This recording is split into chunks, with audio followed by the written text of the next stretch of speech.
So I just want to give you a backdrop for what's going to be happening in here. And I guess I'll see tomorrow whether that was interesting to you or not. Today will be one of my favorites. I'm just telling you that. I'm a geek. And I'm a scholar. I know some of you only know me as Mr. Mozart. But I want to put all of this stuff into context for you. So we're just going to spend one day with, I mean, like the fastest overview of pre-300 up to restoration in 45 minutes. So we can't really go super in depth, but I want you to understand when we start singing in Tuesday, Wednesday, and Friday, I'll give you packets over there, and we will sing only hymns that have emerged from the Middle Ages. Because they are out there, and I know them, and now you will. I am really sad. One of the things I do is I collect hymnals. And I found almost all of these songs in the 1986 Great Songs of the Church that was released by Abilene Christian University Press, where many of the pieces were arranged by my good and dear friend, Dr. Jack Hoyt. There are a woeful lack of these in what I will call a modern hymnal.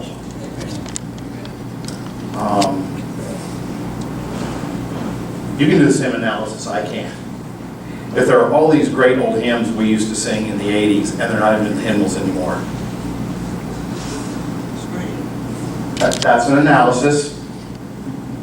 I try, sometimes harder than others, not to go to the land of judgment. But it at least is an analysis of a reality. That we sing a very different type of song in our corporate worship today. I'm not convinced we're better for it. I think what we've done to our young people is refuse to be the adults, if I may be so bold. And I know there's some church leaders in here. I'm probably not talking about your congregation. I'm probably talking about other places. But my little 14-month-old granddaughter does not know what she needs. She knows what she likes. You can tell when she tries a new food and goes, ooh, that she likes that one. When she goes, you know, she wants more of that. I know if my daughter-in-law and son only gave her what she clapped for, she would eventually be malnourished. And I think in an effort to keep our kids, we've tried to compete with the entertainment industry, which, A, we can't do to begin with. B, that's their music, don't you get that? They don't want us to do their music. It's their music. But we've tried to keep them in the walls, and we've tried to do so much that we can to keep them there, that you take out the anchors of truth we're going to sing about this week. You take those out of their faith system. And what do you leave them with? Give a little hug, give a hug next to you, give a little hug and sing along. I call it the hormone song. Because at youth rallies, they'll start another stanza. Give a little hug, give a hug next to you. They just want to get up and hug each other. And I get that when you're 14. But you don't know theologically what you need. And I know from teaching now 31 years at this place. A lot of students thought I was completely clueless. And about 10 years later, they get married and start having kids, and I start getting emails. And all of a sudden, I become so relevant in their lives. Well, what if I had not said those things because they weren't popular? What if I had taken that away from their faith journey? If you bring someone to study with me here, I will love them passionately. I will be devoted to them eternally, but I will not give them Snickers every day. That's not what they're here for. And eventually, they'll look like I do, which is not good. So, that has nothing to do with anything except for my introduction to myself. So, we're going to be talking about this. So today, we have the... I think your battery died. No, I think I just turned it on. Now I bet it works. Microphone? Oh, on the microphone? Your mic turned off, so. Oh, okay. Yeah. Then I may have. Let's swap that for you. Okay. I'm flexible. Okay. Notice, you're smart people. Quick history. Quick history, that's what we're going to get. I'm also teaching Tuesdays and Thursday mornings out of Nebraska Center Correctional for Women. Because Dr. Safferline started a program out there where they take a class for 8 weeks for 3 years and then they have an AA degree. And that way if they get out, then maybe they have a little bit more to start life with than they did without that. I learned a lot about our prison system. And even more lessons about respect and about not letting the past dictate all of the present and the future. It's been a great thing for me. They even get a longer version of this than you do. But I'm going to treat you like they demand that I treat them. The first time I met them as the cohort, and Dr. Safferline said, "This is Dr. Roush. He's going to be your next teacher." I had one of them say, "Don't dumb it down for us." Okay. Not going to do that. So, are you ready to fly? Woo-hoo. Here we go. The predominant shapers of sacred music in the history of mankind, which is what we inherited, from early Christendom through the Renaissance and the Baroque period, were mystics, the Roman Catholic Church, the Anglican Church, Luther, and Calvin. So we're going to be talking a lot about those bodies and belief systems today, because historically, that is what has brought most of sacred music to us. This is always fascinating when we talk about it in music history as an academic discipline within the field, as I'm training people to go out and do what I do. Because sometimes I think we think there's some silent memo we missed where Jesus was on the cross and mentioned something about 4-part a cappella harmony, and then like 1800 years later, and there's this thing called restoration. And well, we're going to have to embrace the fact that very few of the songs we sing were probably written by Church of Christ people. Yeah, that's just history. So that doesn't denigrate who we are in any way, shape, or form. But I am always, always, always for what is the totality of who we are? We need to embrace all of our history and then start figuring out what that all means. And guess what? It's messy. It's messy. And you and I may not even come to an agreement on some of the issues in the same way. And I think that's glorious. Because I'm just going to claim grace and be fine with that. I'm going to claim it for me and hope we'll have so much of it that it'll spill all over you. So that no matter what we do, no matter what we say, no matter where we land on it, we can still be brothers and sisters and adore each other and would give each other our ITs if we needed them. Amen. So, a lot of this. So, it hasn't dawned on some people how long chant was the predominant form of worship music. You'll find it in the Old Testament. You'll find it in the New Testament. You will find it as the predominant form of worship music until the 1100s. One line of music, whether that be a monk, whether that be monks, or whether that be an expanded choir, all singing one melody line. It's a monophonic texture. Doesn't matter if one people sing it or 100 people sing it. It's one melody line, and chant was the way sacred music was done for a long time.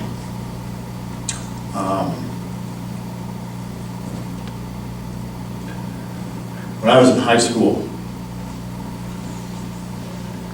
it just pained me to be good in study hall.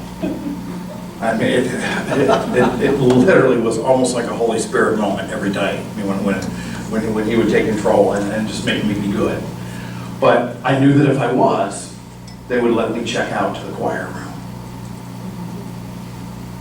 And when I got to the choir room, I could go to the keys, to the record cabinet. My teacher would just he'd see me and he'd just throw me the keys. He knew what I was there for. I'd put on an album of Gregorian chant. I would turn off the lights and I would lay on the floor. You don't have to understand this, and I'm fine if you don't, but it would take me someplace. It would take me someplace very different and very special.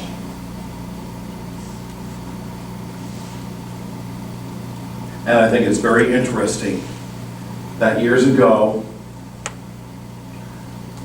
the Benedictine monks at an abbey in France recorded an entire CD that was entitled Chant. It was nectar of the gods. #1 selling CD in the world that year. And guess what it coincided with? The year that rap hit the airwaves. Not ditzing rap. I'm just saying I am not surprised. In the rap world, people sought contemplative, peaceful music. Also. I'll have to profess some ignorance. Monophonic. When you One use that word. sound. Okay, just one sound. And chanting is rap-like, Chanting is monophonic. but monophonic. But what are Okay, the tie-in was, it came, they redid a CD at the same time all this other stuff was going on. Because it's bipolar to chant, to rap. This was so frenzied and different that the #1 selling album when this came out was something that was peaceful and calm and placid. So we don't have up and down, or We have mild undulations. okay, mild. Monophonic just means one melody line. Give an example. Do you want me to pull something up on YouTube? No, no. We're gonna go on the fly here. There's the pitch. We're all gonna sing together. Row, row, row your boat. 1, 2, class, go. Row, row, row your boat gently down the stream. Merrily, merrily, merrily, merrily, life is but a dream. Okay, I heard some people making up harmony. That's cool, that's fine. That just changed it to homophonic, where there's a melody over a chord structure, which is like every hymn you've ever sung in your life. Now I'll go back and everybody do melody. Row, row, row your boat gently down the stream. Merrily, merrily, merrily, merrily, life is but a dream. Monophonic. One melody line, doesn't matter how many voices are singing it.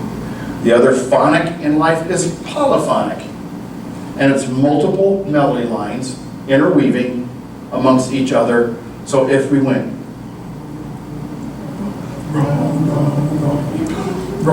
we would do polyphonic music. So, the Latin roots, mono meaning one, homo meaning the same.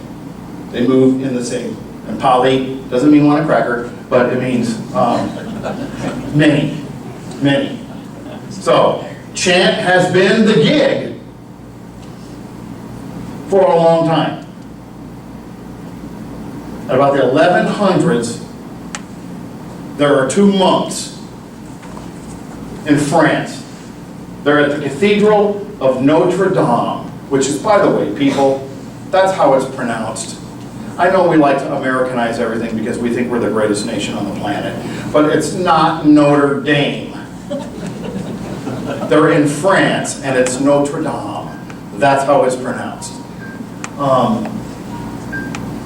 I wrestle with, particularly, not these students, or not necessarily even my prison students, but my 18-year-olds that walk in and they go, "You don't have the Apple Watch yet?" "No, never will. I don't want that infernal thing going off on my wrist the whole time. I throw it and break it and waste a lot of money."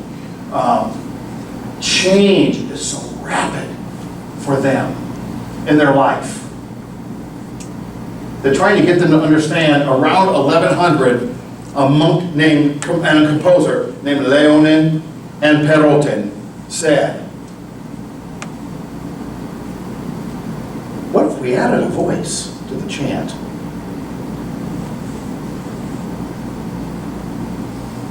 For most of us, that's like, okay, they added a voice to the chant. When you are the first people to ever do something in the history of mankind, I'm labeling it significant. So they added it and created organum. And generally they wrote this organal voice at the interval of a fourth or a fifth away from the chant voice, and as the chant voice moved, the organal voice moved. And it was complete parallel movement. Well, they created a change in church music, and God did not strike them dead. So, from this point forward, change is going to happen a lot faster. It's just the people that I can't imagine what it would have been like to be back there in those days and have that thought that if it had been thought before, nobody had ever acted on it.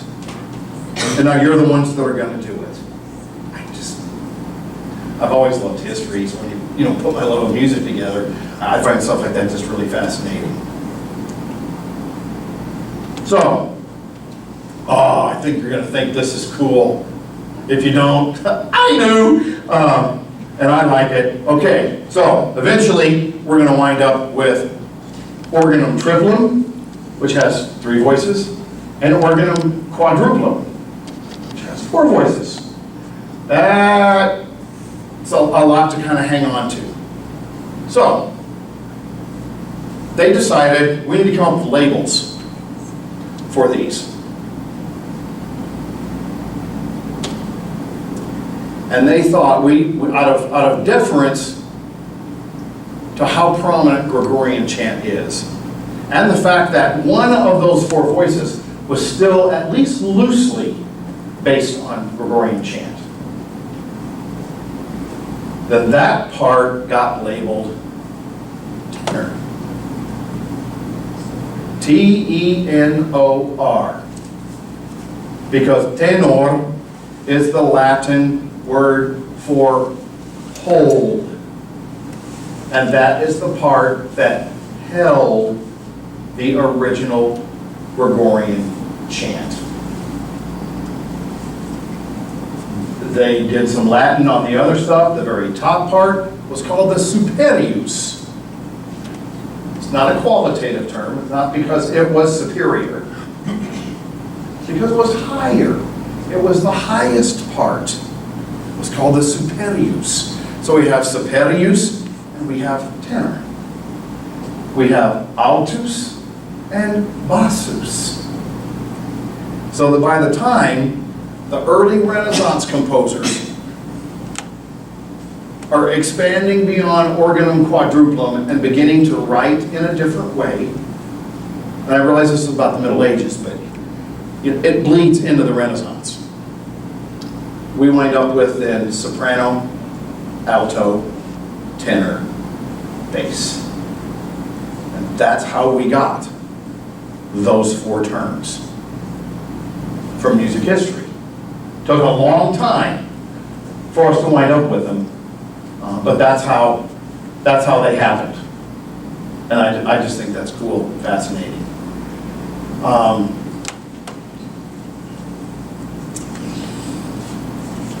Why was chant called Gregorian chant?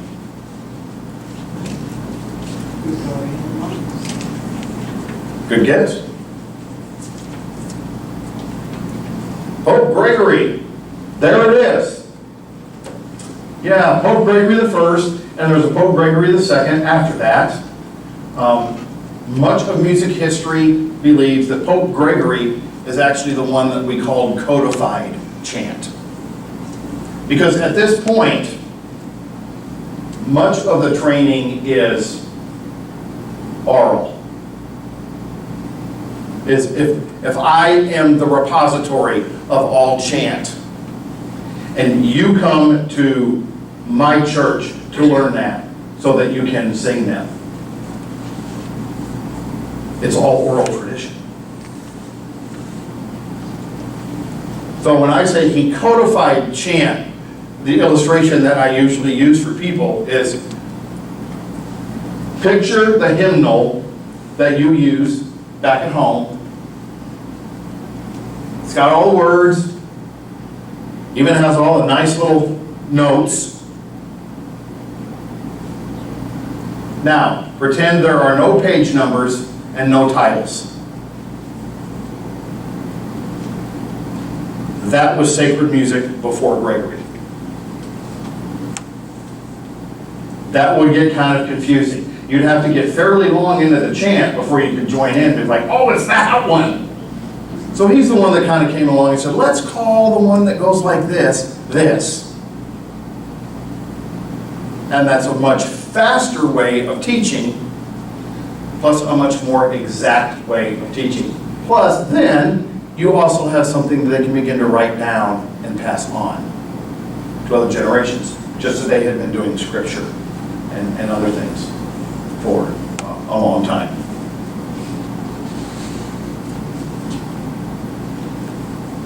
So we head into the Renaissance, and the early Renaissance is where we have the creation of the very first operas. Not many of them performed today, but a bridge composer out of the late medieval and into the Renaissance period was Claudio Monteverdi from Italy. And he was known for his operas, and then he also became known for his madrigals, which became a secular form of entertainment in the Renaissance period. The sacred forms, since that's what we're talking about, the two main forms are Mass and motet. If the text was from the Mass, that's pretty self-explanatory. A motet was any spiritual or scriptural text that was not from the Mass liturgy. So we all know probably the big ones, or have heard them in concert. What's called the ordinary of the Mass, the Kyrie, Gloria, Credo, Sanctus, Benedictus, Agnus Dei. Those things, Kyrie eleison, Christ eleison, Kyrie eleison, Lord have mercy, Christ have mercy, Lord have mercy. Regardless who's doing the writing or the singing, I find those scripturally okay, that we would say those things. Gloria in excelsis Deo et terra pax hominibus bone voluntatis. Glory to God in the highest, and on earth peace and goodwill to men. I find nothing scripturally wrong with that in any way, shape, or form. Credo, the longest text generally the longest musical movement. That's where we get our English word creed, which every belief system has one. One of the Church of Christ's creeds is saying that we don't have one. But every belief system has a set of things it believes. That's its creed. So this is, I believe in one God, I believe in one Spirit, I believe in one Christ. It's a lot of things that are believed in the credo.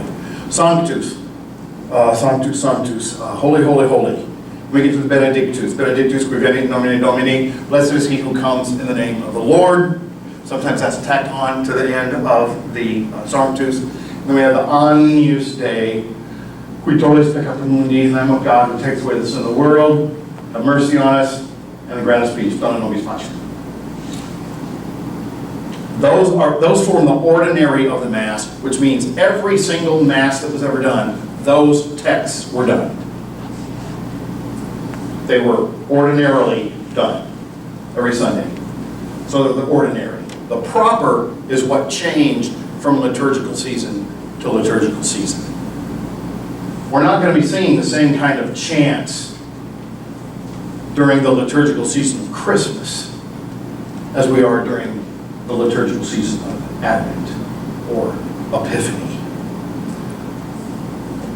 And those form the proper of the Mass. The things that would change from week to week. As the scriptures change, they would often have chants that would go along with that. And they would read something generally from the Old Testament, every worship service, something from the New Testament, every worship service. So that's what's being moved forward. If it's a motet, that just means it's scriptural or sacred in nature, and it didn't come from any part of the Mass. And that's going to become really rich fodder in the Renaissance period, which I know we're not about, but I'm trying to get you from the time of Christ up until the Restoration here in just a little bit of time. And we have to careen through the Renaissance to do that. Now, the Council of Trent actually was very, very important during the Renaissance period to sacred music, because music almost got banned from the worship service. I know there's part of this just, I can't even imagine worship without music. But here's what happened. Back here, as they would add a second voice, as they would add a third voice, as they would add that fourth voice, guess what they would also add? A second text, a third text, a fourth text. Okay, what was that really about? There's a phrase I use when I teach, when I just lump all the church leaders of all mankind together, and I just call them the church fathers. You know, because I might get in trouble if I call them mothers. But, you know, throughout mankind, all the church fathers, as it were. You know, and I'm glad we have them. Don't get me wrong. I'm glad we have them. But every place has some people that I call the keeper of the keys. You know, there's just some things that are going to be the way they're going to be, and they're going to be that way because they're going to be that way. You know, I grew up hearing that. I thought it was funny at the time. You know, how many elders does it take to change a light bulb? Change? Change? You know, that kind of humor. There are always going to be some people we worship with that are going to push change, push change, push change, push change. There's going to be some people who will be like, can we think this through, please? I think that's the joy of our church families, is that it has that diversity in it. But certainly, the church fathers back here, if the point of Gregorian chant, which was sometimes referred to as sung prayer, if the whole point of sacred music was to address God in all of His holiness and all of His everythingness, I get that. I also get why they would be frustrated if now there's this original chant text. I'm kind of losing Gloria in excelsis Deo, because each of the other voices, not only do they have another text, they might be in what we would call this, they didn't call them this, but what we would call a different time signature. so they wouldn't even be moving and singing all these notes and words and rhythms at the same time. Okay, what does that do to the worship music? It's kind of chaos, isn't it? Yeah, it really is. And so, who had that music become about? Was it about the worshipers anymore? It's about the composers. Oh, you know, we got to be wary of those artists. Can't trust those artists, can we? Well, I guess back then they thought they couldn't. But the Council of Trent was a council that met periodically in Trent to decide what's good in things worship, what is bad in things worship. And they were getting to the point where they just about had it with all these highfalutin artists and their sacred worship music. And they were considering just getting rid of it because it had lost its initial purpose. So I don't believe this is historically accurate, but there's some people that certainly say that the great late Renaissance composer Giovanni Pierluigi della Palestrina possibly saved music in church. I don't know if he did that, but he was a very smart man. He wrote a mass. It's glorious. It's called the Missa Papae Marcelli, the Pope Marcellus Mass. Who do you think was Pope at the time? Marcellus, yeah. No flies on Palestrina. But he presented a 6-voice type of polyphony that was simpler, more beautiful, in which you could understand the text all the way through. Because now all parts are having the same text, they're just not having it all at the same time. So music, in a sense, becomes simpler. And that made the church fathers not feel like, well, if music can be like this, if everybody would learn to start writing like Palestrina, we'll chill. That's kind of what happened. That's kind of what happened.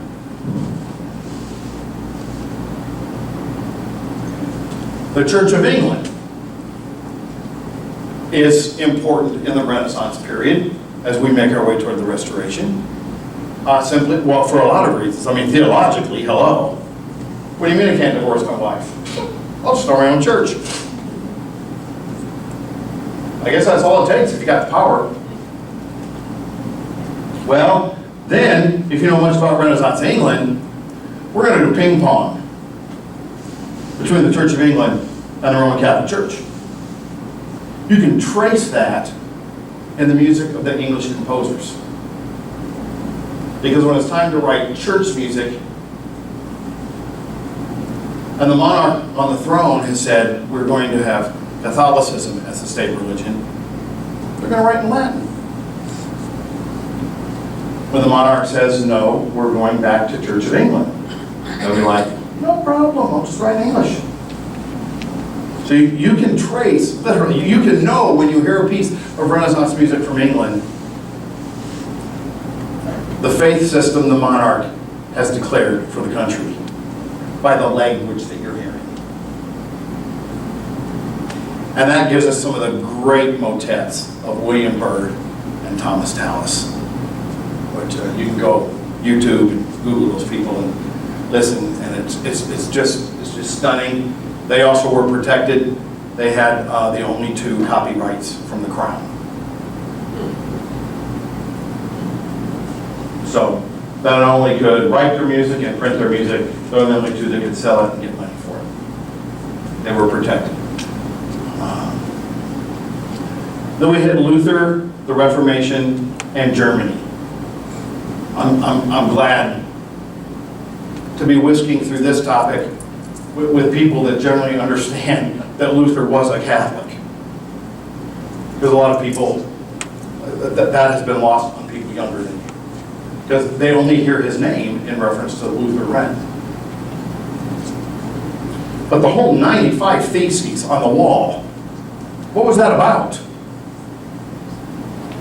Fixing the Catholic. Yeah, it's fixing the Catholic Church. He had no intent of starting another belief system. In fact, if you read the works of Luther, he begged people not to name themselves after him. That was not what he was after. Well, he lost that one. But that was not his intent. His intent was, I'm trying to be transparent here with the New Testament and not just suck down everything I've been told because I've been told that. And if the Catholic Church would just fix these 95 things, then it would be the church that I read about in the New Testament. Well, at this point in history, the Catholic Church has way too much invested, not the least of which is economically. They're not just going to go, oh, dude, thanks.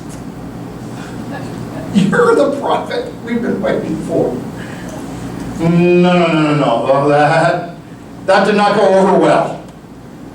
That did not go over well.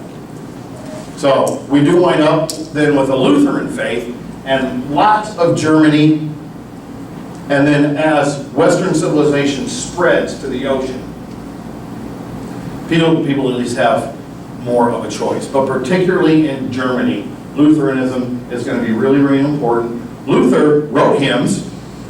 A mighty fortress is our God. Look up at the hymnal. Martin Luther on this side, Martin Luther on this side. He wrote the words, he wrote the music. So he was not just a theologian. And then what he did greatly impacted Germany. You're like, okay, dude, historical point, got it, what's the big deal? Well, as soon as we get past the Renaissance in Germany and into the Baroque, Handel, Bach, the next period, Austria and Germany, Haydn, Mozart, Beethoven, they inherited a new treasure trove of things because of what Luther had done in his lifetime.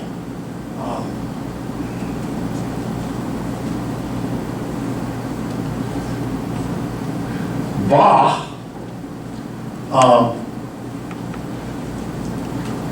when he was alive, he was known as a devoted servant of the church and city, and arguably the world's greatest organist. His final position was in Leipzig. The city council hired him. He was to do the music for St. Thomas Church, St. Nicholas Church. He was to write things for Collegium Musicum that would happen in the park on Sunday, because this is not just, let's get in my Buick, go to church. Now, there's people that are getting in the horse or mule and buggy and driving a long way. So while they're here, and church services are lasting 3 and 4 hours, you think I'm bad? You think a preacher at home's bad? 3 or 4 hours of Latin, no matter where you're at, unless you're in Germany and you're hearing in German all of a sudden. Well, while you're here, let's just make a day on it. So the city of Leipzig had Bach often write music that could be performed like in these huge gatherings so the people could sit and have their lunches and hear Bach as they ate. Well, at the time that the city of Leipzig did that, Bach was their third choice. Now, most of us today would have no earthly idea because he's like, and even my musical preach kids are just like, I don't think Bach ever did rap, did he? No, you're right about that one, he didn't. Well, I've heard of him, yeah, they've heard of that. But that was a cultural phenomenon that did not begin until Mendelssohn. Bach died, and for 70 years he was just decomposing. And then Mendelssohn found some of his music, and he redid a performance of the St. Matthew Passion, and people went, Bach, doesn't he have some kids? They're composers? Anyway, they started rummaging every place they thought Bach had been, and all of a sudden, now J.F. Bach is to us what he is, but that's not what he was to them. When all of these great Lutheran churches were establishing their sanctuaries and they were putting in these massive organs, they would have organ competitions. And things got to the point where if everybody knew that Bach was going to show up and play, they'd just stay away because they knew he was going to be there. That's really what he was known for.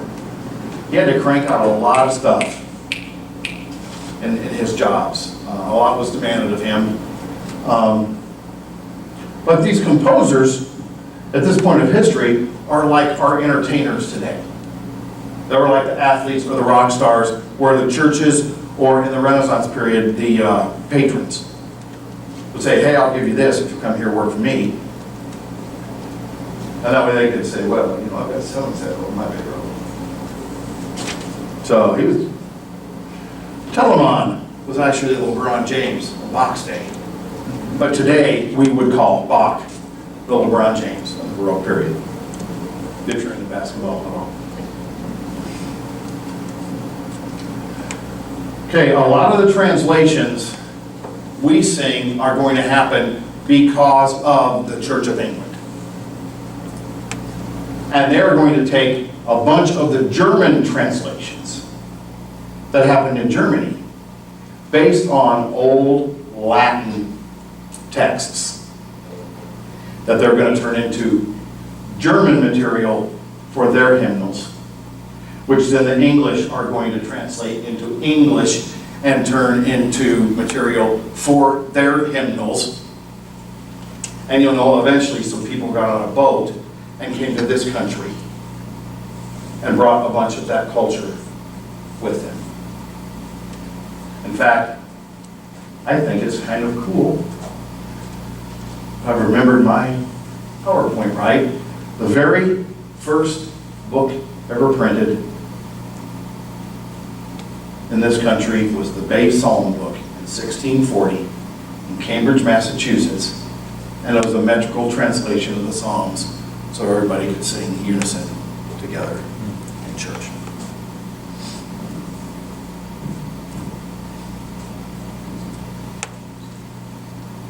And then we work our way through everything in American history and up into the Restoration movement. And so there's a lot of hymns we sing that you're going to find 1800s somewhere on that page. But everything we're going to do from this point on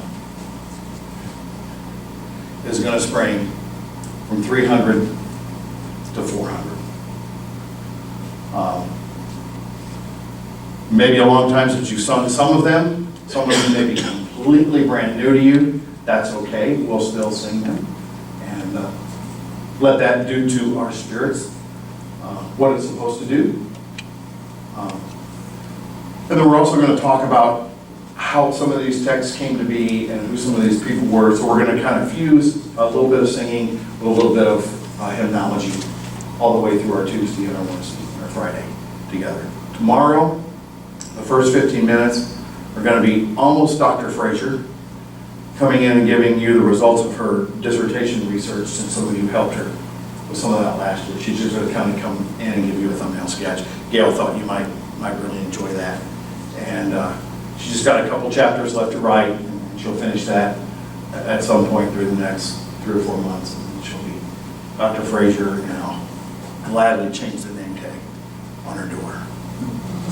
Could you give us just a few rough dates or timeline of the first 4 or so dot points up here? When did Organum, how long did it take them? That's about 1100. Okay.